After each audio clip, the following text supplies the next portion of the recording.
Ciao a tutti e bentornati sul mio canale, oppure benvenuti se questo è il primo video che guardate qui sul mio canale. Prima di cominciare voglio dirvi che ci sono i sottotitoli, quindi se ne avete bisogno attivateli.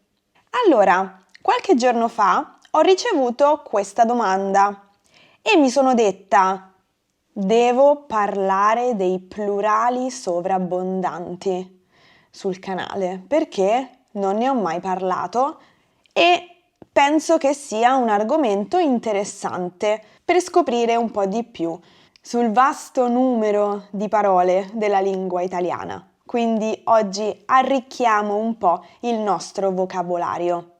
Allora, che cosa sono i plurali sovrabbondanti? Alcune parole italiane maschili hanno due plurali, uno maschile e uno femminile, e le due forme plurali hanno significati diversi. Quindi oggi vedremo insieme 8 nomi che hanno due forme plurali. Queste 8 parole sono muro, osso, corno, gesto, fondamento, braccio, filo, riso. Cominciamo proprio dalla parola muro, il muro. Le due forme plurali della parola muro sono i muri, le mura. Queste due parole plurali fanno riferimento a due cose diverse. Se diciamo i muri, parliamo dei muri di una casa, per esempio, o i muri di un edificio. Se invece diciamo le mura, ci riferiamo nello specifico alla cinta muraria di una città. Quindi se io dico le mura, immediatamente la mia mente pensa alle mura di cinta di una città, di un centro storico o di un borgo. Non possiamo dire i muri del borgo, ma dobbiamo dire le mura del borgo, perché è il plurale femminile che fa riferimento alla cinta muraria, mentre i muri, al maschile, fa riferimento ai muri che ci sono in casa, per esempio, il muro. Questo. Passiamo ora alla seconda parola, che è osso, l'osso. I due plurali sono gli ossi, le ossa. Gli ossi fa riferimento agli ossi che mangiano gli animali. Per esempio, i cani adorano sgranocchiare gli ossi.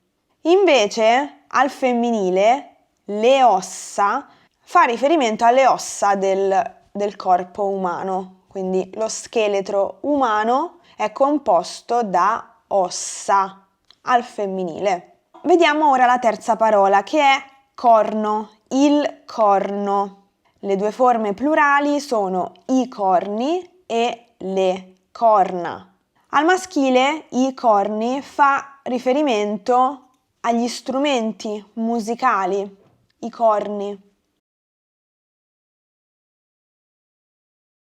Mentre al femminile fa riferimento alle corna degli animali. Per esempio, il toro ha le corna. Vediamo ora la quarta parola, che è gesto, il gesto. Le due forme plurali sono i gesti e le gesta. Al maschile i gesti sono i gesti che si fanno con le mani. Al femminile invece le gesta significa le imprese di qualcuno. Per esempio, se io dico le gesta dell'eroe, sto dicendo le imprese dell'eroe. Quindi le gesta sono le imprese eroiche, memorabili. Di solito si usa questa parola quando si parla di racconti, miti e storie. Passiamo ora alla parola successiva, che è fondamento, il fondamento. Le due forme plurali sono i fondamenti e le fondamenta. Allora, queste due parole in comune hanno che si riferiscono a qualcosa di base. I fondamenti sono le informazioni, le nozioni di base di una disciplina. Per esempio, i fondamenti della chimica, i fondamenti della fisica. Invece, se dico le fondamenta al femminile, plurale, mi riferisco alle basi concrete di un edificio. Quindi le fondamenta di un palazzo sono le parti importantissime di base di un palazzo che permettono a quest'ultimo di rimanere in piedi. Quindi c'è un elemento comune tra queste due forme plurali, ma si riferiscono a due cose molto diverse. Vediamo ora il nome successivo che è braccio, il braccio. Le due forme plurali sono i bracci e le braccia. Al maschile i bracci fanno riferimento a delle parti di un macchinario, per esempio, dico i bracci della gru oppure i bracci della bilancia. Sono degli elementi che fanno parte della struttura di questi macchinari. Al femminile invece le braccia fa riferimento alle braccia del corpo umano, queste, le braccia. Quindi al femminile le braccia sono del corpo umano. Vediamo ora la penultima parola di oggi che è riso, il riso.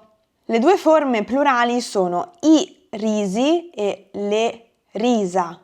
Al maschile i risi fa riferimento a più varietà di riso, letteralmente il riso.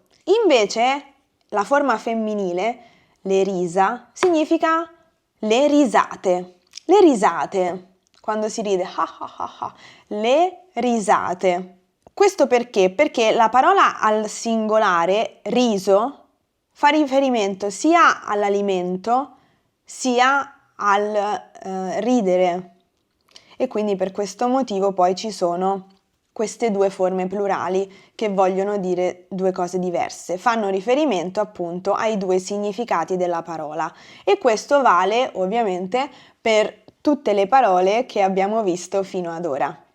Vediamo l'ultima parola di oggi che è filo, il filo. Le due forme plurali sono i fili e le fila.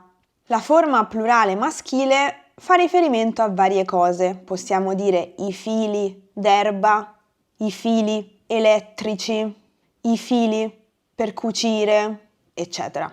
Invece, se usiamo il plurale femminile, le fila, intendiamo lo sviluppo coerente di un discorso o di una storia o di un racconto. E infatti questa parola si usa nello specifico nel modo di dire le fila del discorso. Per esempio, se io sto raccontando qualcosa o sto dicendo qualcosa e a un certo punto dico ho perso le fila del discorso, sto dicendo che ho perso il continuum di quello che stavo dicendo, no? Mi sono distratta e ho perso le fila del discorso. Posso anche dirlo al singolare, ovviamente, ho perso il filo del discorso. Però al plurale dobbiamo usare il femminile, ho perso le fila del discorso. Benissimo, vi assegno un compito per oggi, cercare altre parole maschili che hanno un doppio plurale, che hanno due forme plurali. Se le trovate, scrivetele nei commenti qui sotto. Grazie mille per aver guardato questo video e noi ci vediamo nel prossimo. A presto! Ciao!